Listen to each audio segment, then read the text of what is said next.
Hello there friends, welcome back to another episode of Generation Tech. My name is Alan. Young Grogru, aka Baby Yoda, has always been the focus of the Mandalorian series. I mean, he kind of broke the internet when it was first revealed in that first episode, and it's understandable, right? He's adorable, he's very likable, he's very marketable from a merchandising standpoint as well. But we also forget that he is also potentially one of the most powerful beings in the post-Imperial galaxy. I mean, far more than just some MacGuffin that Mando Dad has to protect for multiple seasons. And I think we as audiences, tend to overlook this fact because the Mandalorian series has done such a great job at humanizing this little guy and making us, fall in love with his little antics. But there are clear signs that his connection to the Force is extremely powerful, even at his young age. This is why both the Jedi and the Sith are kind of interested in him. Now, we as the audience assume based on his appearance and personality that he'll be fighting for the side of the light, the good guys, but Grogu is not guaranteed to grow up to be a hero. Actually, considering his background, considering his experiences in life, I would say that he's a pretty volatile individual, and there are a lot of red flags here. There's this age-old debate over what makes a person who they are, their nature or their nurture. The inherent personality we're born with that is given to us through genetics from our parents versus the experiences and environment that we were raised in. This is especially important for us Star Wars fans because the most important faction in the series, the Jedi Order, purposely tries to recruit newborns and infants into their order so that they can control the environment that they grow up in. The Jedi believe that they can shape any individual to be able to control themselves and the powerful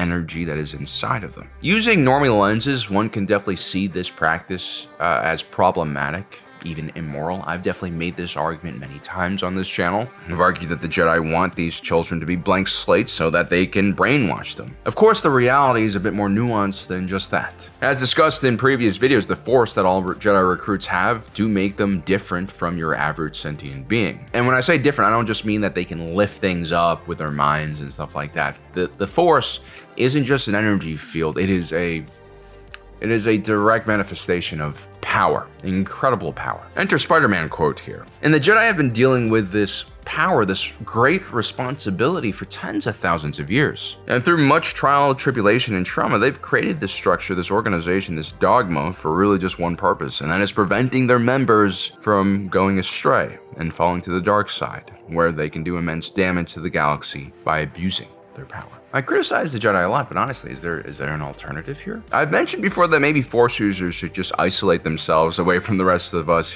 go to some proverbial cave and just meditate, develop a transcendent mind that mirrors the powers they have so that they can properly wield it. But realistically, a lot of people are not going to be cool with that lifestyle, so you kind of do need a Jedi Order or some type of institution to make sure that these people don't go around just killing people, right? I mean, the X-Men has like the same kind of dilemma where you have different tiers of humans. You have normal humans and mutant humans who are just more powerful than everyone.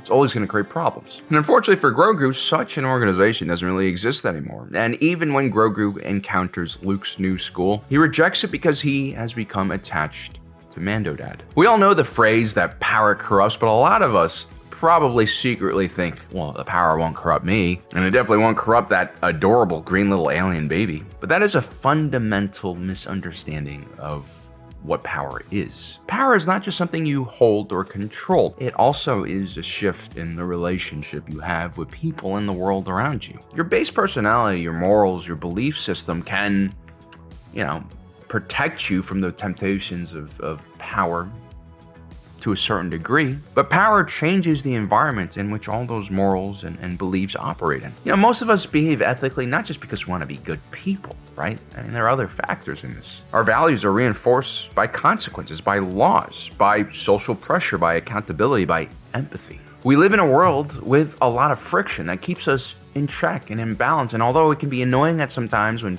people tell us what to do or we feel that friction, it is very necessary in keeping us healthy and balanced and not becoming like the worst version of ourselves. Power creates an imbalance between you and everything else. It can isolate you. It reduces friction in your day-to-day task. It removes consequences and most dangerously surrounds you with agreement. And people in powerful position oftentimes are forced to look at the big picture. They have so much responsibility. They oftentimes have responsibility over many lives. And because of this, you can't afford to be empathetic about every individual you run across. You become desensitized to the suffering of the individual. Today, you sacrifice a wing of starfighters to protect your movement. Tomorrow, do you sacrifice a planet to continue fighting the war? Ask Revan about that. I'm sure he'll tell you what power can do to a person, even one with good intention. Now, power held temporarily is not necessarily a bad thing. We need people to take the reins in society for one project, for one political term, maybe two. But if you extend it for too long, in democracies especially, it's usually when that politician gets to his third term. I remember Michael Bloomberg, right, in New York City.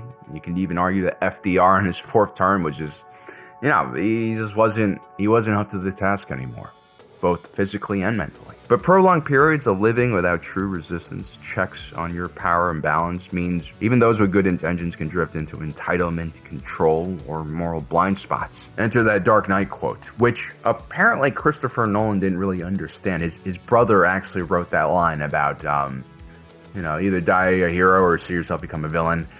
And, that just shows us that even very talented and smart people like Christopher Nolan don't exactly understand the dangers of power. And that's because, especially in America, we often think about what we can do with power rather than what it can do to us. And even after, tens of thousands of years, the Jedi really couldn't figure out a perfect solution for power either, right? There really is no perfect solution for this. Take a look at young Anakin Skywalker, a very kind and compassionate boy who goes out of his way to help some strange offworlders, not because he wanted anything from them, but because he's just a good-natured kid. Surely a kid with this level of kindness and compassion will make a great Jedi Knight.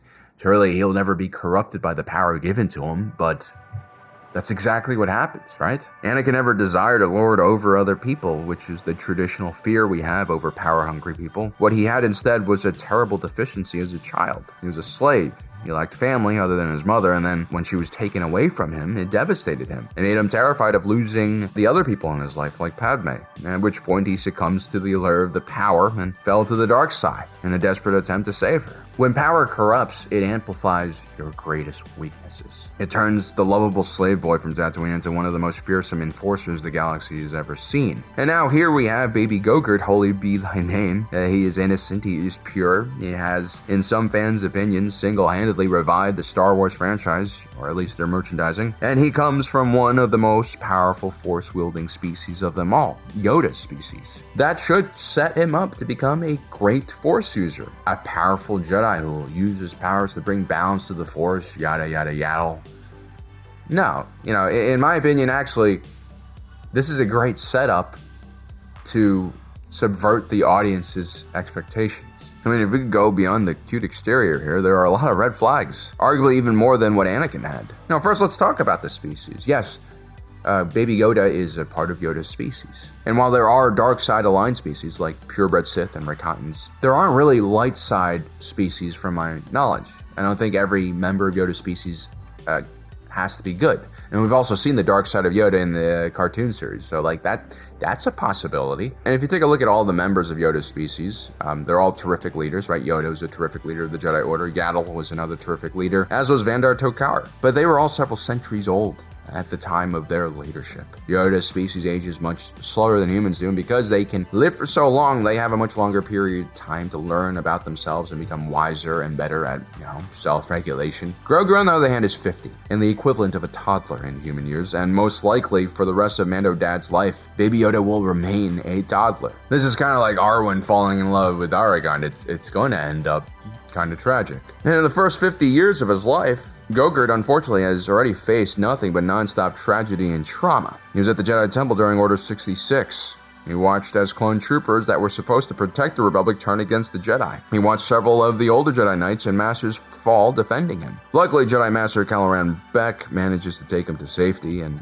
with the help of some Naboo troopers, he secures a H-type Nubian yacht to take the two off-world. I wonder if that was Jar Jar's diplomatic vessel. It'd be kind of cool if it was. But yeah, this is not good. Look, I have a toddler around the same age as Baby Grogu, and you're not supposed to expose those kids to that kind of nonsense. The literature says that kind of excitement is horrific for a child to experience and could, really stunt their growth and development. It can make them less resilient. It can make them more susceptible to outbursts and impulsive decisions, which is not good when you have the Force.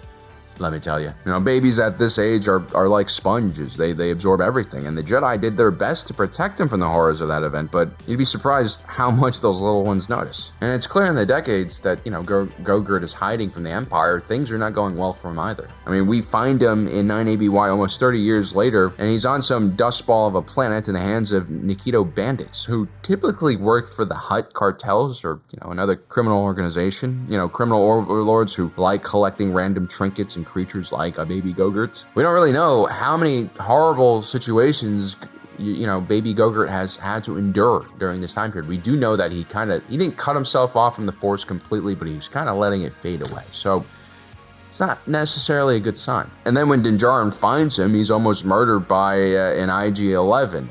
And, you know, IG-11 also becomes his caretaker later. A lot of his relationships are, like, confusing. The people he loves also try to kill him and then love him again.